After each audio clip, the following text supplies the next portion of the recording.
You realize that you messed up about Paul Revere, don't you? You know what? I didn't mess up about Paul Revere. Here's what Paul Revere did. He warned the Americans that the British were coming, and they were going to try to take our arms. So we got to make sure that we were protecting ourselves and shoring up all of our ammunitions and our firearms so that they couldn't take it. But remember that the British had already been there, many soldiers, for 7 years in that area. And part of Paul Revere's ride, and it wasn't just one ride, he was a courier, he was a messenger.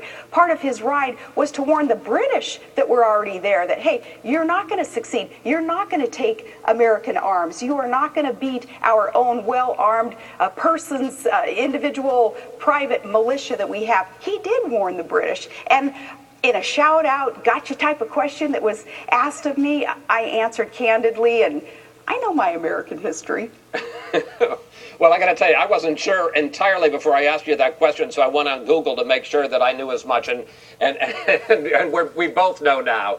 But you know, look, everybody is asking, and I take you at your word that you wanted to celebrate America's history.